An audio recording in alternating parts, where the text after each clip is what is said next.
Hello and welcome to this week's episode of the News Desk with me, Chris Stafford, alongside Nancy Gillen in London. This is Season 4, Episode 40.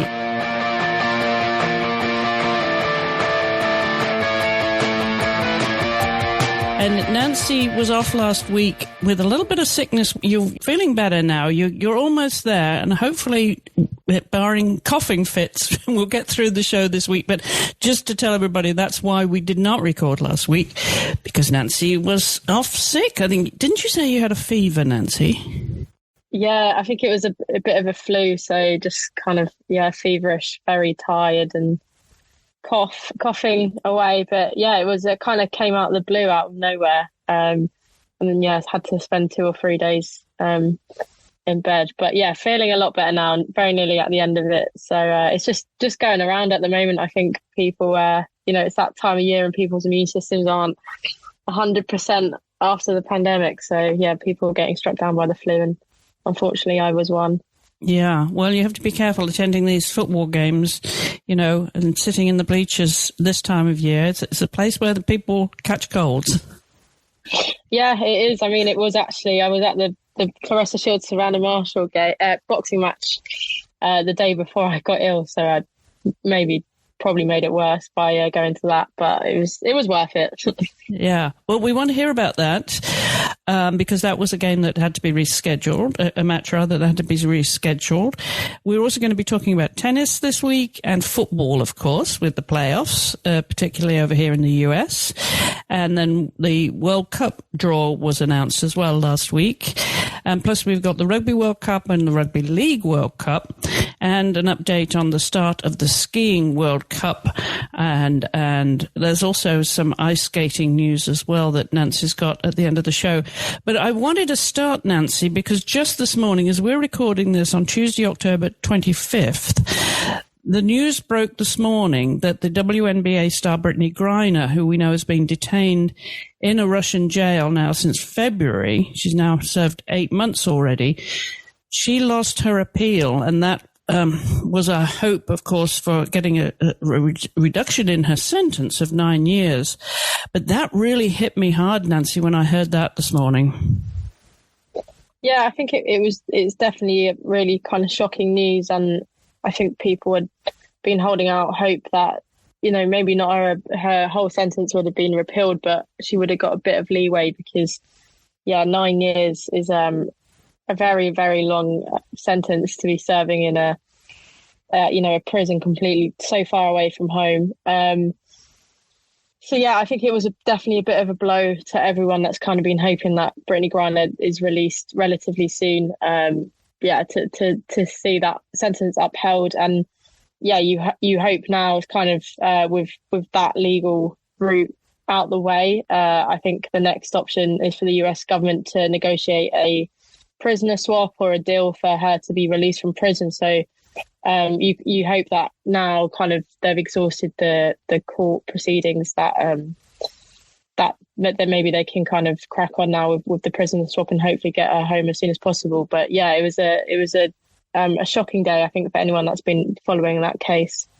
It certainly is, but I believe there's two possibilities that her lawyers can take to an appellate court and ultimately to the Supreme Court, and they haven't made it clear whether they will take that route. And you have to wonder if they're losing faith in the Russian judicial system anyway, and if now is the after the appeal decision is the turning point where the US government and the Russian government can now say, okay, you've lost your appeal, and really negotiate that prisoner swap or some kind of deal to release her. And I also should mention Paul Whelan, who is another US citizen who's been detained for a number of years now, and he apparently is part of that negotiation, the prisoner swap, the deal that has been talked about. So yeah, but it would be nice to think both of them could be released fairly soon. But yeah, pretty shocking news that she lost that appeal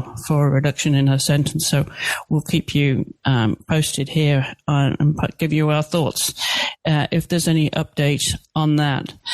So Nancy, I want to go to the fight that you attended, which had been rescheduled, the Claressa Shields and Savannah Marshall fight, and you attended that, and it actually broke records, didn't it? As well as Claressa Shields herself breaking records by beating Savannah, but the boxing match itself made history, didn't it?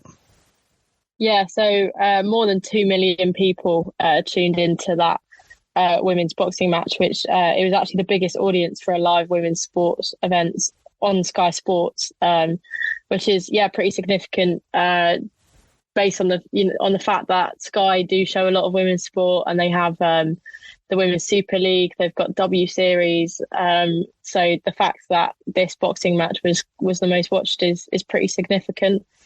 And it was the first ever all-female boxing event, so it kind of had that billing to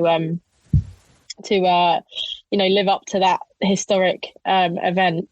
So it was people watching on TV with Sky, but also on their online live streams as well. I think they have one on YouTube and TikTok, so people watched on there, and then more than 6 million people viewed video clips from the fight across Sky Sports digital and social platforms as well. So it went, right across different social media platforms. And then as well, the O2 Arena itself, so in person, was sold out. So I think there were about 20,000 people there. And I was there myself, and the atmosphere was absolutely incredible. It was really, really, it was really good. I think the matches before the main event, sometimes a bit quieter, but as it got closer and closer to Shields Marshall, the atmosphere was electric. I think the fact that there was kind of a home boxer in Savannah Marshall really helped. And the fight itself was incredible. That was my first professional boxing fight that I've seen up close. I used to do inside the games of my old job. I went to the amateur World Boxing Championships, but it wasn't on the scale of this. This was so much bigger and faster, and that the fight itself was.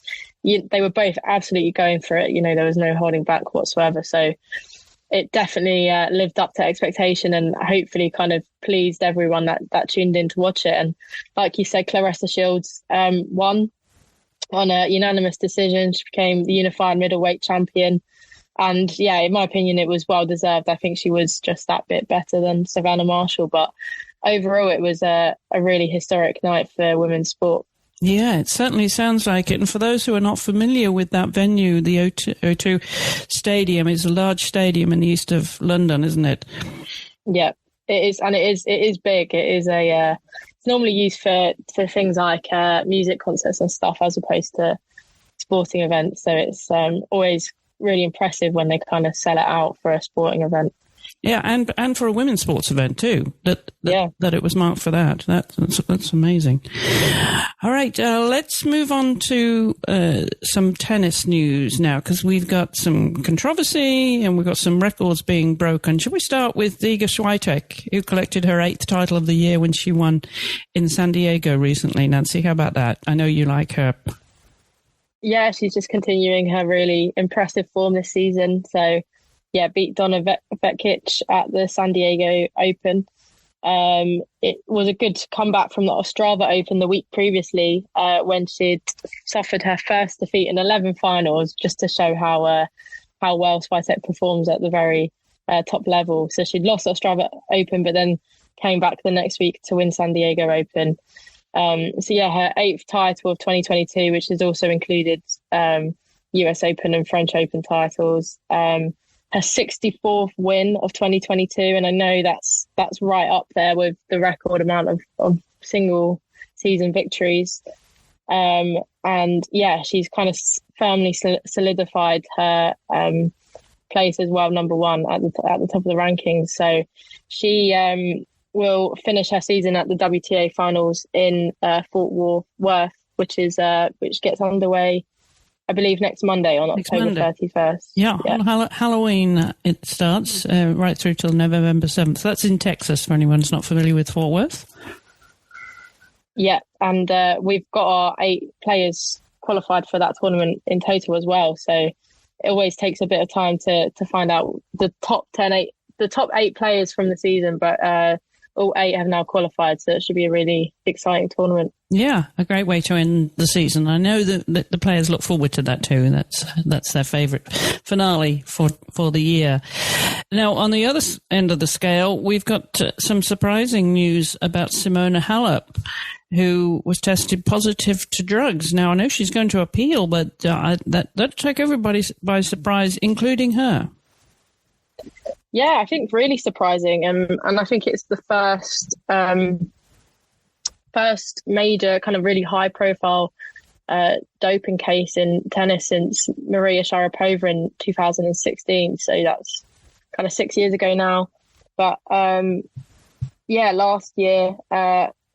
week, Halep announced that she had returned a positive sample during the US Open back in August. But as with these things, there's always a bit of a delay. So she was told about it in October. But it was a substance that is banned on WADA's list of prohibited substances. It's called roxadustat,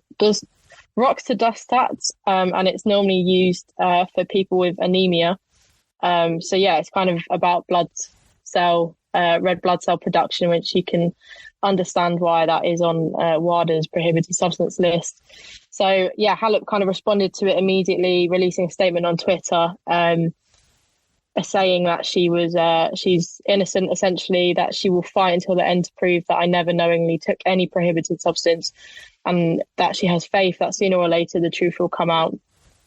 I think since she said this as well, she has had a lot of support from people within the community. So her old coach, Darren Cahill, I think has said that he would never think that she would take a prohibited substance, and her current coach as well, Patrick Muratoglu, has also defended her as well.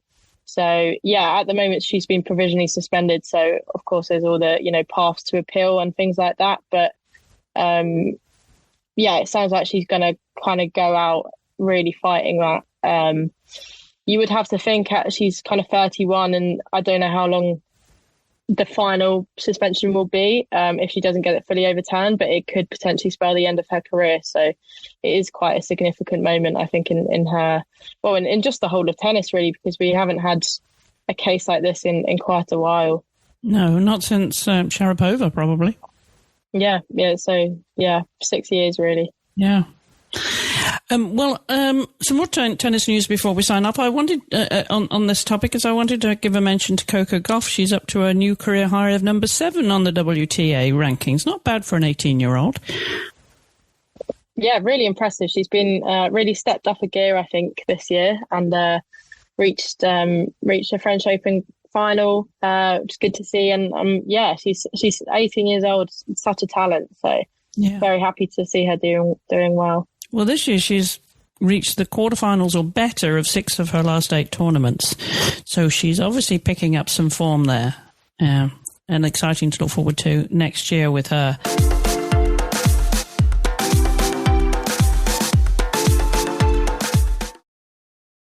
And just for something completely new and different, we're going to talk about football now. We always have football. Tis the season. Tis the season over there for you. We are coming to the end of our season here, which we have the full season. And we're into the playoffs now of the NWSL. And I'm sure you followed the highlights, at least, Nancy, from afar. There was a little bit of a surprise here, just to replay how they got here. The quarterfinals saw Kansas City Current beat Houston Dash 2-1, and San Diego beat the Chicago Red Stars also 2-1. And then we moved on to the semifinals with OL Reign and Kansas City Current and Portland Thorns playing San Diego. OL Reign were actually ranked number 1, Portland number 2, and San Diego 3, Kansas City 5. Well, this past weekend, Nancy, we had 2 fantastic games, and Kansas City Current, they actually beat OL Reign, bit of a surprise, but 2-0. And that was thanks to Alex Leora and Kristen Hamilton. And they also had a fantastic crowd, Nancy. The 21,000 plus attended that game. And when Portland Thorns in the other semifinals, they played San Diego and beat them 2-1 thanks to Rocky Rodriguez and Crystal Dunn, who scored in the 93rd minute, which we'll talk about, and Taylor Kornecki, she scored for San Diego. But again, there was a fantastic crowd, 22,000 plus at Providence Park in Portland, saw that. That was the largest attendance count in NWSA playoff, the second largest rather. If you remember, San Diego had a record crowd the previous week of 26,000 plus. So pretty impressive attendance for these playoffs. And I also should mention that Casey Stoney, I know is one of your favorite coaches. She's the coach of San Diego, and Rhian Wilkinson, who's the coach for Portland. They were the first. That was the first time the two female head coaches went head to head in a playoff game. First time in NWSL history. So a lot of milestones here, Nancy, with those kind of crowds, consistently good crowds. Yeah, really, I think really impressive to see that. And like you said, it is definitely about the consistency, because it's great to have a match where you break the record, but then you want the same amount of people to be coming out every week, really. And yeah, the playoffs is such a big occasion that it's great to see players come out and lend to a really good atmosphere as well, because yeah, the highlights that I did see from the matches, the atmosphere looked amazing. So that's always a massive positive. It is, isn't it? I mean, tremendous atmosphere with all the smoke effects and you know, I was going to say brass bands, but not the drum bands that they have in the crowd, really create a fantastic atmosphere. And it's so good to see. There seems to be, Nancy, something of a momentum in women's football now after the Euros, and with our expansion teams generating such good attendance over here too, that I think, you know, two of the leading countries in the world of women's football now are really pushing the sport forward, wouldn't you say? Yeah, definitely. I agree. I think it is kind of the momentum. And I think after the 2019 World Cup, it was close to getting there. But then we had the pandemic and everything stopping, and definitely lost a bit of momentum. So it's great to see it pick up back again. And with the World Cup next year as well, there's, you know, you can see it just getting bigger and bigger and bigger. So it's very satisfying, I think, to see when you've been banging the drum for a while. It's great to see other people getting involved too. Yeah, literally banging that drum in the stands. All right, just a reminder then that Kansas City will go ahead and play Portland Thorns in the final on October 29th. And that takes place in Washington, D.C. at Audi Field. So anybody near Washington, D.C., get along to Audi Field. It's one heck of a stadium. The stands are too high for me. I can't go up in the gods. I suffer from a fear of heights, a real fear of heights. So, yeah, unfortunately not. But we'll be watching that on TV. I think it's on CBS. But that's on October 29th, this coming weekend. Well, the bigger picture, Nancy, we're talking about world football, and all eyes will be on New Zealand and Australia next year for the 2023 World Cup. And that draw was announced and the groups decided last week whilst you were sick. And I'm sure we're watching it, though, even though you were sick in your bed. I bet you were looking forward to that, to see who is going to show up for those group stages. And why don't we start with your group, England, Group D? Yeah, so I think quite a relatively tricky group. I think the thing about the World Cup is there are so many good teams involved. So, yeah, I think the first draw was China, which is always a bit of an unknown. I think we don't often play them too much. So, yeah, I think slightly unknown then. And then we get a team from the playoff tournament, which still is ongoing. I think that takes place sometime next year. But I think just looking at the teams that are in that tournament, I think Chile looks quite likely. And then Denmark as well, who are maybe a bit more familiar with. They've got players like Pernille Harder, who plays for Chelsea and are quite they're a decent team. They have been a bit of a force in women's football, but I think, so that group seems to be a bit of a mixed bag, really. So we've got 8 groups, A, B, C, D, E, F, G, H, and in Group E is the USA. Now, they've got Vietnam, Netherlands, and then the Group A playoff winner. What do you make of that grouping, Nancy? I think, again, that's that United States-Netherlands match is always a tough one, and it's seems to be quite common, the 2019 Women's World Cup final. So interesting to have the two teams meet in the group stage instead of at the end again. Vietnam, I think, probably should be pretty straightforward for the US. And then, again, it's a bit of mystery there. We're waiting to see who the playoff Group A winner will be. Yeah. All right. So those 8 groups have all been decided, and we'll have a lot more to talk about, I'm sure, especially as we turn into 2023. But for now, we will post those draw results on our website at wisports.com in the show notes accompanying this episode, so you can see who is playing who. Are you planning to go down under for that, Nancy? I'm hoping to. I think I need to put a bit of a plan together, speak to work about it, and just kind of assess my options. But I'm very, very much hoping to. I want to. So, I'll just try and make it happen, basically. Yeah. Yeah, I think you should. Since you like to watch football from time to time, why not go and watch the World Cup and go down? It'd be your chance to go down under as well. I don't think you've been down under. Exactly. No, I've never been to Australia. It's one country that I've never been to that I would absolutely love to go to. So it kind of combines football and going to a new country. So it's definitely want to. Yeah, exactly. Definitely want to be there.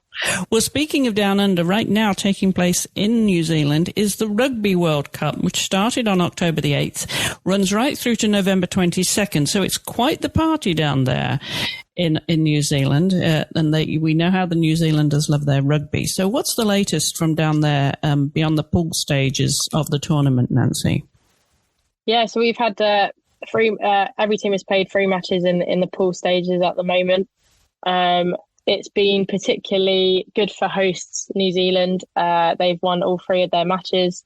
I think, as expected, as kind of one of the best teams in the world. And similarly, England as well have got off to a really good start, winning all 3 of their matches as well. They had a potential banana skin against France. It was quite a tough match there, but England won 13-7. So just about came out on top there. And then in Pool B, Canada as well have impressed by winning all of their matches. So kind of the 3 teams to watch at the moment are Canada, New Zealand and England. So there's one more set of games to be played, which will be in the pool stages, which will be I think we move on to the quarterfinals now, actually, already. I think we do. Yeah, of course, 3 matches each. There's 4 teams in each. That's my sleepy brain not doing maths very well. So we've this weekend we go onto the quarterfinals. So the matchups are France, Italy, New Zealand, Wales, England, Australia, which should be a really good one. Canada, USA as well, should be great. I think Canada and the USA have already played in the pool stages. So yes, Canada won that 29-14. So they might have a bit of a psychological edge there, but some really good matchups there. So very exciting. And that's this weekend. So stay tuned. That should be super, super exciting to see how that plays out. Some really, really strong teams there, as you say, especially with New Zealand. Australia have done well, but Canada too. And I know England were favourites going into that. So let's see. As 2 Brits here, we're keeping our fingers crossed. Yeah, for sure. All right. Meanwhile, in the other format, in the Rugby League World Cup, that's been playing out. What do you know about that? Did you follow that? Because they called it World Cup, Rugby League World Cup from 2021, didn't they? They had to reschedule that. Yeah, so that was a bit of a victim of the pandemic. It was rescheduled from last October, November to this period of the year. But that's so it's quite interesting because basically 3 Rugby League World Cups in one. The men, the women's, and the wheelchairs are all taking place at the same time across England. But the women's hasn't quite got underway yet. So the men has started, but the women are starting next week. I think it's the 1st of November, so next Tuesday. So preparations kind of ramping up for that. At the moment, England are going to play Brazil, aren't they? In that first round in Leeds, your university town. Yes, that is my university town. Yeah, it's definitely the north of England is the hotbed for rugby league. So I think that's at the Headingley Stadium where Leeds Rhinos. I've watched a few Leeds Rhinos games there, but England versus Brazil is the first match on November the 1st. I think it's. Like I said, because it is such a sport that's very popular in one region of the country, I'm based in the south. I'm very interested to see kind of the cut through into other areas of the country. But I'll definitely try and watch a few matches if I can. Yeah, it would be fun to see. I mean, that's great that they've put all 3 together, isn't it? I mean, men's and women's in the wheelchair. It strings it out longer, but it gives the women and the wheelchair teams the exposure, alongside the men's team. So it probably should be a win-win for everybody, I would think. Is it on TV much? Yeah, it is on TV. It's on the BBC, so that is good. I think it definitely does create a sense of occasion, and you've got so many matches happening.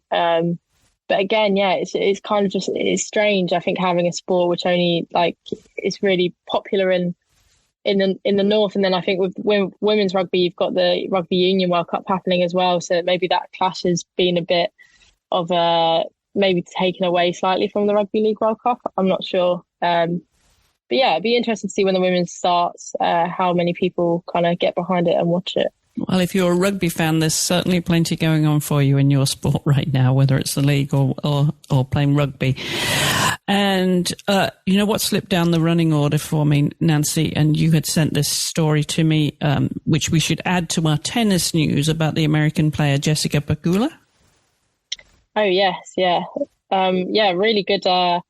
Been a great week for her. She is one of the 8 who was qualified for the WTA finals, which we were talking about earlier.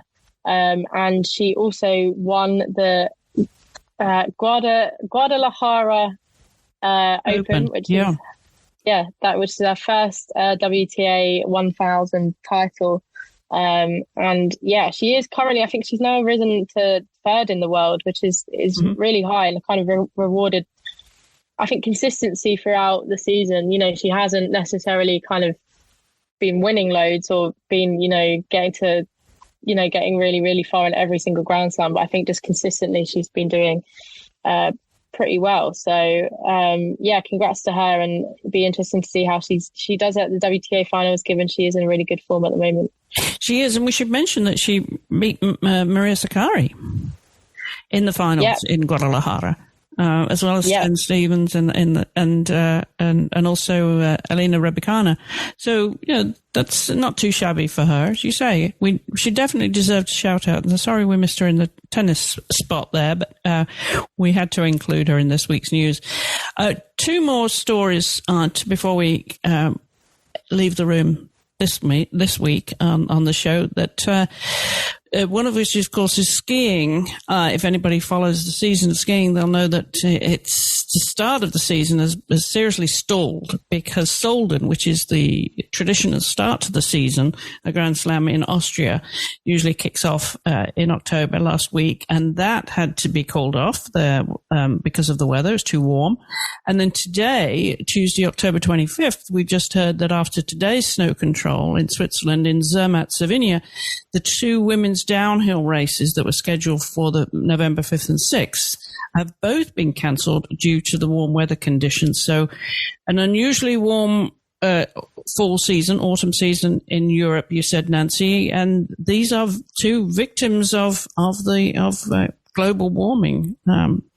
and the climate change, and really is impacting the start of the season, because I know the first one, the giant slalom in Solden, that's not going to be rescheduled. So we have to wait to see if the 2 downhills in Zermatt will be rescheduled. But yeah, victims of the weather conditions, Nancy, of warm weather. Yeah, it's I'm not sure when the weather necessarily is going to change, but I wouldn't be surprised if there are, future kind of incidents like that, because it is very unnaturally warm in Europe at the moment. Yeah. Well, speaking of winter sport, we do have one more item of news, and that concerns the Russian skater Valieva, who you will remember was banned. She tested positive last year at the Beijing Olympics, but then she did skate. But Nancy, you've got an update which really adds to the debacle of this case. Yeah, so I think. This happened last year, and kind of everyone's been waiting for an update on it. But the Russian Anti-Doping Agency has decided to treat the case as confidential. So they haven't really, there's not too much transparency about the case. RUSADA said that they wouldn't publish the results of its investigation because of Valieva's status as a protected person due to her age. So this was definitely an issue when the case was ongoing last year. It was it earlier this year? Actually, sorry, I've literally my time is my time has gone wrong. It was literally February, wasn't it? It was this year. Yeah, I can't believe we've had an Olympics this year. Earlier this year. She was banned in December, wasn't she? So she was banned before the Olympics. Yeah, so she tested positive before the Olympics, and then she appealed the provisional suspension and was allowed to skate. But then this all came out during the games, and she was clearly visibly upset about it. And when she skated in the final, she crashed. Just looked very shaky and finished 4th. So I think there was a big debate about the fact that she was only 15 at the time, and she had kind of had this massive saga go on around her while she was kind of competing in the public eye, and it probably should have never got to the point where this was playing out on like the biggest international sporting stage. So the extent to which RUSADA are actually keeping it confidential because of that, and the extent to which they're keeping it confidential to kind of protect themselves a bit, I don't know. I think that's definitely debatable. But an Americanized dancer, Evan Bates, has criticised the fact that they're keeping the results of the investigation so secret. And he said extremely disappointing to be at this point 8 months later and to still have it so shrouded in secrecy. And I feel like as a baseline, we should hope for transparency, and not only for the public, but especially for the athletes involved. It seems only right. I think it's for the people involved in this saga, because especially, they didn't have the medal ceremony for the team event at the Olympics. So I think Bates was one of those affected by that, where he didn't actually get didn't get the rewards that they probably should have. It just seems like a bit of a mess, really. And it probably is better just for everyone involved if they're transparent about the results and reveal what's actually happening. And if anybody was watching that the Winter Olympics, they'll know that she was obviously suffering from the pressure, Nancy. She finished 4th, didn't she? She really came undone and fell. Yeah, she was, I think, kind of set to win gold, and then was not forced to perform, but I suppose kind of was forced to perform to a degree under this, everything going on around her. And yeah, she was kind of emotional and mentally just not prepared, I think, to compete. So it was all a bit of a mess. And yeah, it just seems like they just want to continue to keep it quiet and push down, which I don't think is best for her, really, because I think it's better there's transparency with this case. Yes, I agree. All right, I'm sure more of that will unfold, especially as the season gets underway on the ice. Well, that about wraps it up for this week, I think, Nancy. I know we missed a week, and so we were trying to play catch-up a little bit here. How's your Arsenal team doing? They're still winning. There's a rumour that they're still winning. Is that true? Yeah, they are still winning, and winning pretty unbeaten in the Women's Super League. So we got our fourth win of the season against Liverpool at the weekend, 1-2-0. But I think more significant was our first Champions League group game. Last week we beat Lyon 5-1, which was massive, really. I think Lyon, defending champions for ages, has been one of the best women's teams in the world, and definitely granted had a lot of injuries, so they were missing a lot of their big players. But I think 5-1 was a very unexpected result and a really resounding result. So yeah, Arsenal are doing great at the moment. It's a good time to be an Arsenal fan. Yeah, very good time to be an Arsenal fan, and that was, as you say, resounding win 5-1. Well, what next for them in the Champions League then, Nancy? So we're playing Zurich at home on Thursday at 8 p.m. So I probably will go along to that match because it is being played at the Emirates, which is just down the road. I haven't really thought about it, to be honest, because I've been recovering from illness, but there's no real reason why I shouldn't go to that. So probably we'll go down to that match against Zurich, which should be good. And Leah Williamson, who I asked you before earlier this evening, who is obviously the Lionesses captain, she injured her foot, re-injured an ankle injury. This is a recurring injury, Nancy, but she's out clubbing still, so she's probably on the mend. The boot is off. So you mentioned that she's going to miss the internationals next month, playing Japan. And who was the other team you were playing? Norway? Norway, yeah. So, she'd be missing that, but you'd hope that she won't be back too much longer after that. So it's going quite well. I think we do want Williamson back as quickly as possible because last season we struggled when she got injured. But hopefully it will only be a month or so until she's back on the pitch. Yes, because she has an important date next year with the World Cup. She does, I want her fit for the World Cup. No more putting her foot in it, metaphorically speaking, and ankle. All right, Nancy. I'm sure you've got plenty of football to watch then as the season unfolds. We've got the playoff final, as I said, at the Audi Field in Washington, D.C. this weekend. Kansas City current playing Portland. So I wouldn't like to say who's going to win this. I'm going to withhold judgment. Where do you think, Nancy, as looking from across the pond, who do you think is going to win this? I'm going to back Kansas, I think, just because it was, we were talking about it. It wasn't necessarily a team that I'd expect to be in that position. So I think, why not? Why can't they go all the way? Yeah, well, it would be huge if they did. But yeah, it'll be an exciting one. I'll be watching that. We'll bringing you our thoughts on that game and, of course, the Champions League game of Arsenal versus Zurich this weekend. So join us next week on the News Desk show. And Nancy's going to tell you, in the meantime, how you can follow her on social media and online. Yep. So I'm on Twitter at Nancy_Gillen. I'm on Instagram at NancyGillen_sport, and then I write for Gimme Sport Women. So our Twitter handle is at Gimme Sport W, and you can just read all my articles on there.